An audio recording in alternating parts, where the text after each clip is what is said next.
Bienvenidos a una nueva edición de Podcast CIEP Compartiendo Ciencia. Saludo a la doctora Gwileidis Artigas, directora de High Consulting, investigadora y coordinadora de publicaciones del CIEP, con quien platicaremos sobre aspectos éticos en las publicaciones científicas. Un tema de mucho valor. Quédese con nosotras. Comenzamos.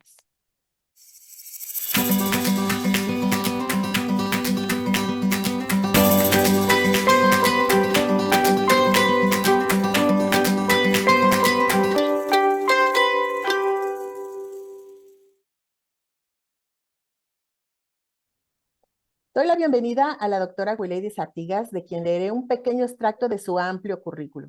Es profesora investigadora con experiencia en universidades de Venezuela, Perú, Colombia, Ecuador y Bolivia.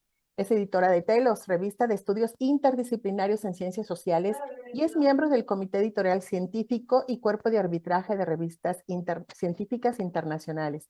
También es autora de artículos en revistas científicas, investigadora en proyectos en las líneas de gerencia estratégica, estudios del entorno y gerencia de revistas.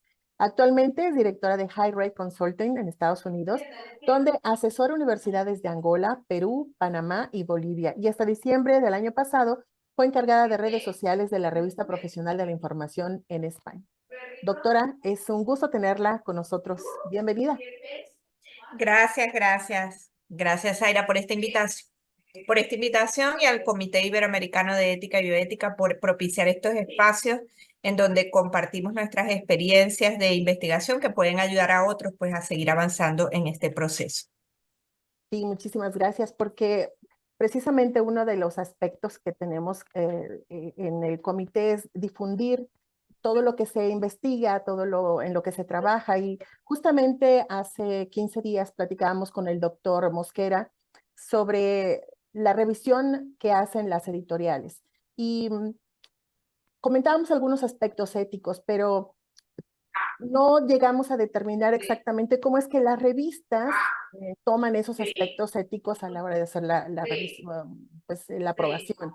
Él comentaba que ya en sí el proceso es metodológico y que por supuesto se toma en cuenta a la hora de hacer la revisión, pero debo de considerar algo más para evidenciar que estoy tomando en cuenta esos aspectos éticos. Sí, hay que reconocer que en los últimos años los aspectos éticos han sido preponderados o digamos tienen un valor mucho mayor en función de demostrar que todos estos principios se han estado cumpliendo en la investigación.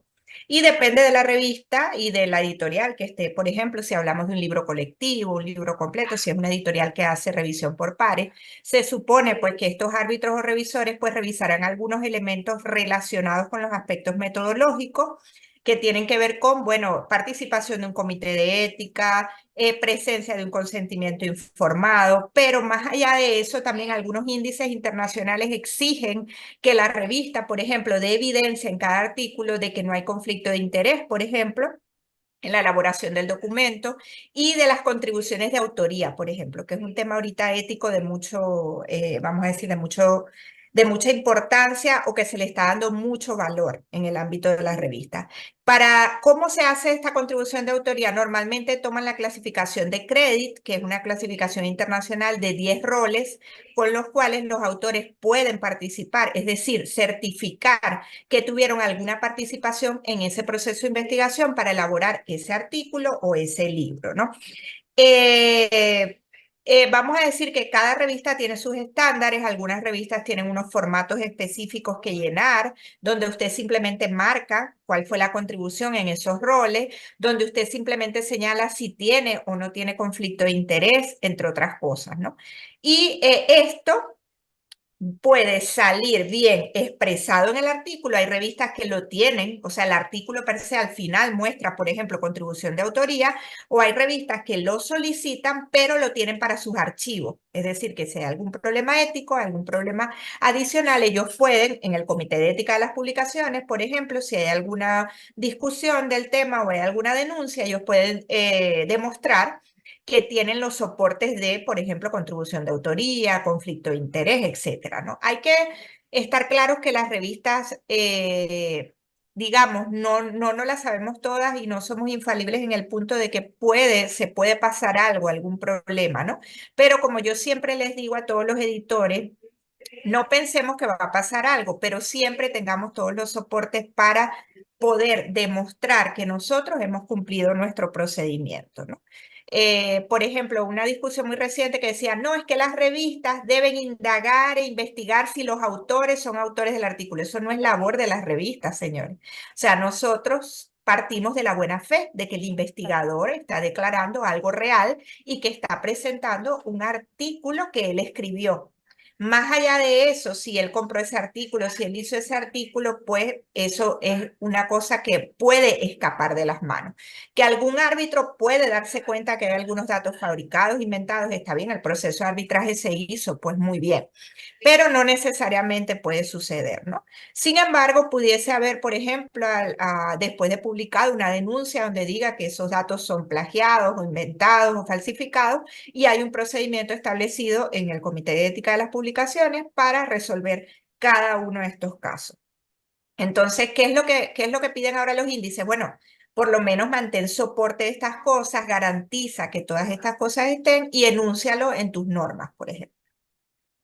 Y, comentábamos justamente hace ya unas 4 semanas, hace como un mes, precisamente con el director de Uniminuto, el doctor Benjamín Barón, que no hay que perder de vista el por qué estoy publicando. O sea, si es solamente por querer tener un mayor número de publicaciones y yo darme a conocer, o realmente es un trabajo que quiero que aporte, porque precisamente uno de los criterios que hay que tomar en cuenta, por así decirlo, es la no maleficencia.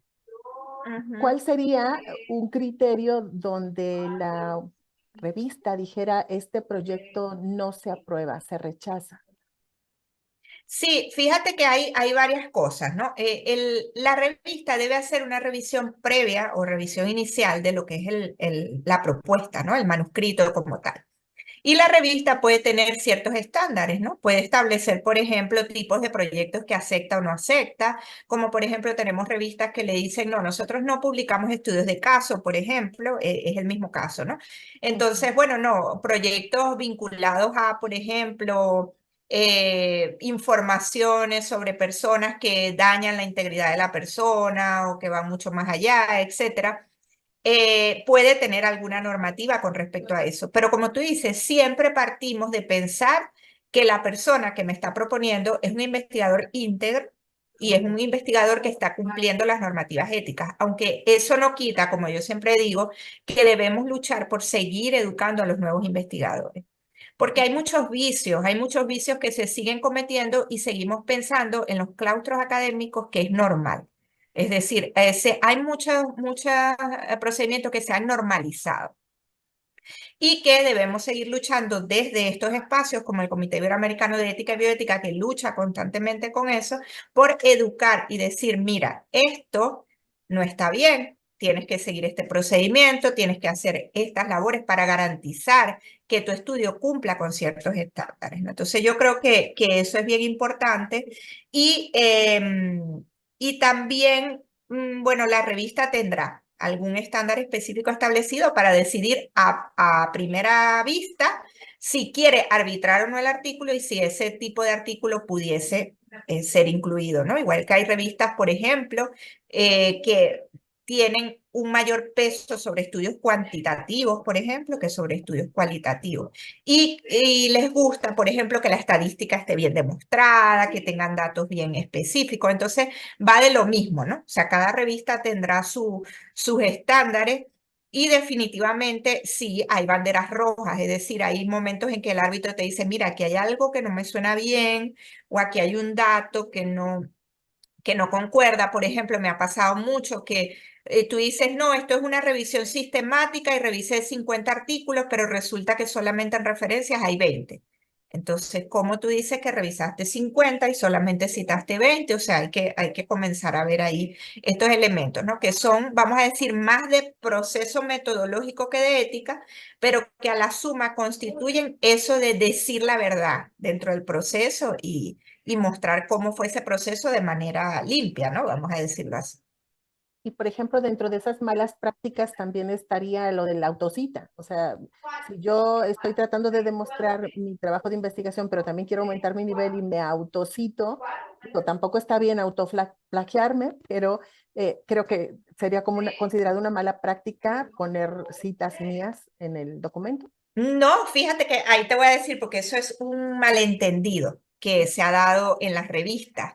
Y hay muchas revistas, Q1, por ejemplo, que ya establecieron un estándar, que ya te dicen, tú puedes autocitarte en un 10%, porque es que es lógico que si yo vengo trabajando una línea de investigación, yo tengo que citar mis documentos anteriores, no me puedo autoplagiar, porque me van a decir que tomé una información de algo que ya publiqué. Pero es que es lógico que si yo vengo trabajando una línea de investigación, yo tengo que citar lo anterior que me aporta a este trabajo de investigación. Se ha dado un malentendido y hay muchas revistas que para evitar esto dicen, usted no puede autocitarse. Entonces yo le digo, o sea, que yo cada artículo que haga tiene que ser un tema nuevo, novedoso, nuevo, novito, que yo no puedo venir trabajándolo con anterioridad. Realmente, pues yo creo que en investigación hay cosas que hay que ponerles como sentido, ¿no? En ese caso, ¿no? De decir, bueno, no es que te vas a hacer un artículo con tus 10 artículos anteriores, como por ejemplo, que es diferente en el documento que nosotros hacemos para el CIE, que hacemos notas muy cortas, académicas, donde hablamos sobre temas que nosotros tratamos. Yo puedo, y de hecho publiqué un artículo donde me cité, o sea, todos los trabajos que yo cito son mis trabajos. ¿Por qué? Porque voy a hablar de esa trayectoria que yo tengo hablando sobre un tema específico.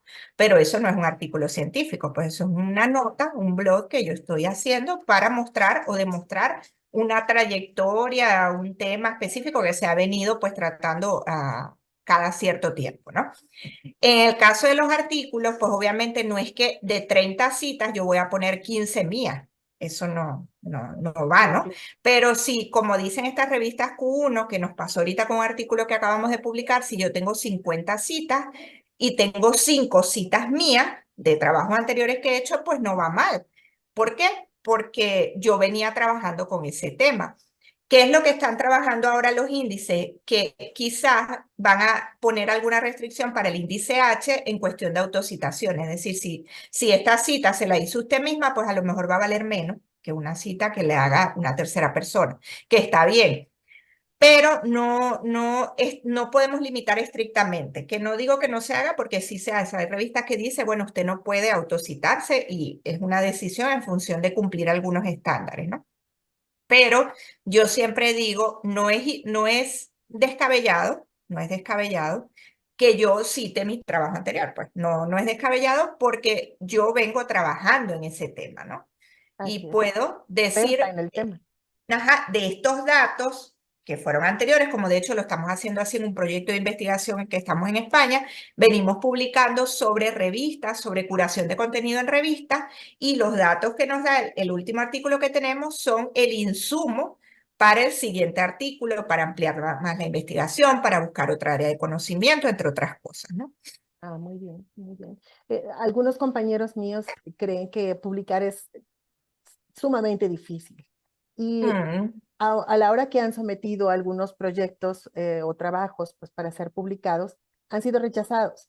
Pero la revista, ¿hasta qué punto es formativa también de los nuevos investigadores? Basta con que digan no, se rechaza, no se acepta. Cuando se acepta con correcciones ya es una ganancia, pero cuando se rechaza definitivamente, ¿hasta qué punto una revista retroalimenta al investigador? Bueno, el deber ser es que si yo te digo a ti que tu artículo ha sido negado, yo te exponga la justificación de por qué es negado, que en suma es un arbitraje con todos los detalles que tu artículo tiene y por el cual mi revista o mis árbitros consideraron que no valía la pena de ser publicado. Y eso es vamos a decir, el aspecto formativo que tiene la revista. Si a usted una revista le dice su artículo ha sido negado, a menos que le diga su artículo ha sido negado en revisión primaria porque no cumple criterios, porque tiene plagio, etcétera, si usted pasa por un proceso de arbitraje y le dicen su artículo ha sido negado, es su derecho pedir y solicitar, yo requiero que me envíen esas revisiones porque yo quiero trabajar en la mejora, no para la misma revista, obviamente, sino que eso me sirve a mí para yo mejorar ese artículo y poder optar en el mediano y largo plazo a otra revista, ¿no? Vamos a decir que esa es la labor formativa que debe cumplir la revista, ¿no? En ese caso. Muy bien, pues no sé si quiera comentarnos algún otro aspecto que pudiéramos tomar en cuenta a la hora de enviar a alguna revista. Obviamente tengo que alinear mi trabajo con los temas que maneja la revista. También hay diferentes revistas que manejan o artículos científicos o a lo mejor avances o otro tipo de publicaciones. ¿Qué más podría tomar en cuenta para asegurar que pudiese ser elegido mi artículo, mi trabajo? Sí, definitivamente el proceso de selección de la revista es sumamente importante al momento que nosotros vamos a someter un manuscrito de evaluación, porque tenemos que ver todo eso, temática, tipo de artículos, incluso hay revistas que le dicen muy claramente a usted, si usted no tiene un índice H de un nivel específico, pues tiene que buscar un colega que lo acompañe en la autoría del artículo para que ese criterio sea cubierto, por ejemplo. O tiene que tener tanto, por ejemplo, esta revista que yo te comentaba decía, tiene que haber del 100% de las citas, 50 que sean de los últimos 5 años, el resto del 50% puede ser anterior, solo el 10% puede ser autocitación y ese 50% debe ser, por ejemplo, de revistas de impacto. ¿Qué quiere decir revistas de impacto? Pues otras revistas de Scopus o de WOS que estén en la lista pues, del factor. Entonces, vamos a decir que la revista pues establece unos criterios y nosotros pues al elegir esa revista estamos aceptando esos criterios, ¿no? Uno de los errores más graves y por los cuales se niegan más trabajos de investigación es por el no cumplimiento de los criterios de envío. ¿Por qué? Porque creemos que nosotros, por ejemplo, hacemos un trabajo de doctorado, cumplimos una asignación y lo enviamos así. No, cada revista tiene normas distintas y se podrían asombrar de cualquier cosa. Es decir, esta revista pide que los apellidos estén en mayúscula. Lamentablemente, si usted no pone los apellidos en mayúscula, no le van a revisar el artículo. Es decir, a veces parecen cuestiones tontas que tú dices, pero ¿por qué si eso es algo mínimo? Pero no estás cumpliendo un criterio que ellos están estableciendo. Entonces, la selección de la revista, que la revista corresponda al tema. Además, otro tema, si la revista permite que tú publiques ese artículo en otros repositorios, en tus redes sociales, en otras bases de datos, hay revistas con limitaciones de ese tipo. Es decir, hay revistas que te dicen, nosotros vamos a ser los primeros en publicar y tú puedes depositar el artículo donde tú quieras, en repositorios, en base de datos y tal.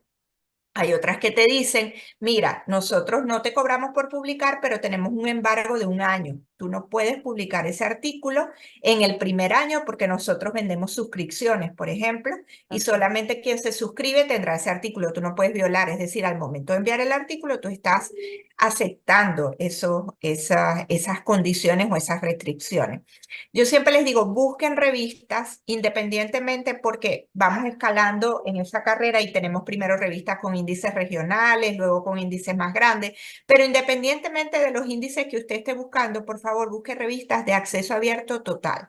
Es decir, que independientemente que usted pague un APC o que no lo pague, su documento esté desde el día 1 disponible en acceso abierto. Igual las editoriales que publican los libros, que desde el día 1 ese documento se pueda descargar, compartir, etcétera. ¿Por qué? Porque nosotros como académicos, más allá de buscar un beneficio económico que anteriormente podía verse así, no, publico un libro y lo vendo, no. Los libros ahora muy difícilmente se venden porque hay tanto conocimiento en la web. Entonces, ¿qué es lo que tenemos que hacer? Bueno, poner a disposición ese conocimiento, porque nosotros como académicos, ¿qué es lo que esperamos? Que alguien nos lea y en el mediano plazo que alguien entienda o que alguien valore ese producto que nosotros estamos poniendo a disposición como algo que aporta un resultado, una conclusión, un análisis, algo que aporta a la ciencia donde yo estoy escribiendo y que en el mediano y largo plazo pues sea importante para citar en otros trabajos. Porque aunque muchos no, que el factor de impacto no importa, que el índice H no importa, pues definitivamente es lo único que tenemos ahora para valorar nuestras carreras de investigación. Y yo siempre les digo, no lo vean como una pérdida de tiempo, al contrario, es un trabajo para ustedes, porque es una exigencia universitaria. Ah, no, es que es para beneficio de la universidad. No, es un beneficio para ti también. ¿Por qué? Porque un profesor que alcanza unos estándares, que tiene un nivel de citación, pues obviamente no es solamente un profesor de esa universidad, es un profesor que va a ser invitado para conferencias, que va a ser invitado para cursos, que lo van a tener en cuenta, que va a hacer aportes significativos en esa área de conocimiento. Entonces yo creo que es un trabajo que yo siempre digo para la institución, para el país, pero también para nosotros. Doctor, y una última pregunta sobre el idioma. Generalmente, bueno, ya escojo la revista, también sé que es de acceso abierto. ¿Qué tan importante es el que se pueda publicar en inglés para tener mayor impacto? ¿O hay revistas que lo ponen en español y en portugués o solamente en español? ¿Qué tan importante es el idioma? Sí, pues obviamente ahora el inglés tiene mayor valor, porque claro, puede llegar a más espacio. El problema del inglés es que es un idioma universal y también me puede leer gente de Estados Unidos como gente de Corea, por ejemplo. Entonces, es un idioma que te permite llegar a mayor cantidad de espacio. Muy buenas las revistas que hacen el trabajo de publicar en ambos idiomas, es decir, que usted envía su contribución en español e incluso sin ningún cobro de APC, ellos publican la versión en inglés con traductores oficiales, muy buenas traducciones. Entonces, ¿qué quiere decir? Que si yo ubico una revista de ese tipo y me acepta el trabajo, pues yo voy a tener doble beneficio. No solamente que me publiquen, sino que voy a tener el artículo en dos idiomas.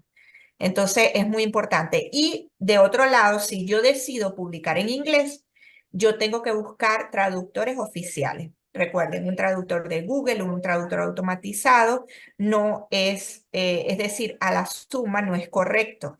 ¿Por qué? Porque va a tener errores que es una máquina, ¿no? Entonces, aún así, tenemos que buscar siempre traductores oficiales, e incluso de mi propia área de conocimiento, porque hay términos que son muy específicos. Que pudiéramos empezar a publicar todo en inglés, pues fabuloso, ¿no? Pero no siempre tenemos los recursos porque las traducciones son costosas.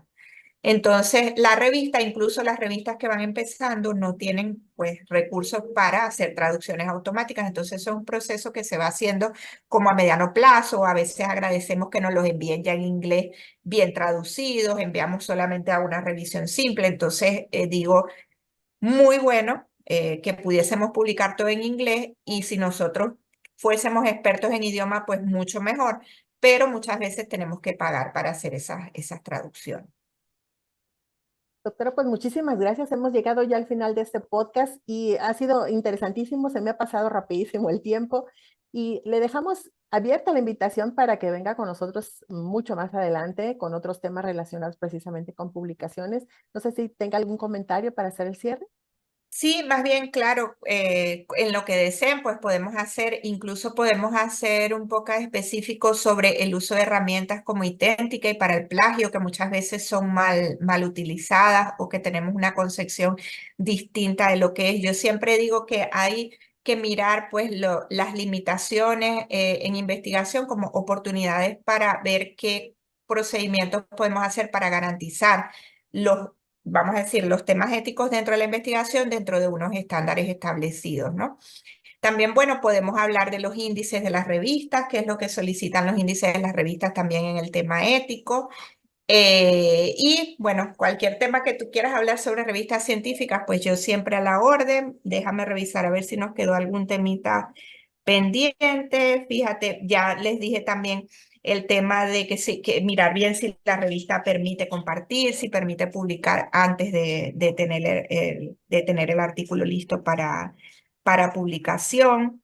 Y bueno, nada, yo creo que educarnos en los temas de investigación es la mejor herramienta que tenemos para enfrentar cualquier práctica que se nos pueda presentar al frente y que pueda involucrar algún aspecto ético, ¿no? Muchas veces en mis clases hay cosas que se comentan o se dicen sobre procedimientos, como te digo, que son aceptados o que han sido aplicados por años y es el deber de nosotros como profesores y como integrantes de un comité de ética y bioética mostrar cuáles son las mejores salidas o las mejores prácticas para enfrentarlos, ¿no? Aprovecho también para decir que dentro de poco también saldrá un libro que estamos editando con la Universidad Abierta de Cataluña, en donde hablaremos sobre temas éticos, específicamente de las prácticas cuestionables de investigación y cómo las revistas enfrentan este tipo de prácticas, ¿no? Entonces, de cualquier forma, pues siempre voy a poner a disposición cualquier material que tengamos y estoy atenta pues a cualquier convocatoria para que sigamos conversando de estos temas. Gracias, Zaira, y bueno, seguimos en contacto. Sí, doctora, pues muchísimas gracias, felicidades anticipadas por el libro y pues ya tenemos por aquí algunos temas que podríamos tratar más adelante, así que a quienes nos escuchan, yo agradezco a la doctora su visita y a quienes nos escuchan les invito a que nos escriban y nos digan de qué les gustaría que platicáramos en estos espacios. Asimismo, los invito a que visite el sitio ciep.académica en YouTube para que vea este y otros podcasts que han sido grabados y que están a su disposición. Y doctora, pues muchísimas gracias por estar aquí en otro video podcast CIEP, compartiendo ciencia. Gracias, Le mando un gracias y nos abrazo. vemos pronto. Sí, cuídese mucho. Hasta la próxima. Bye.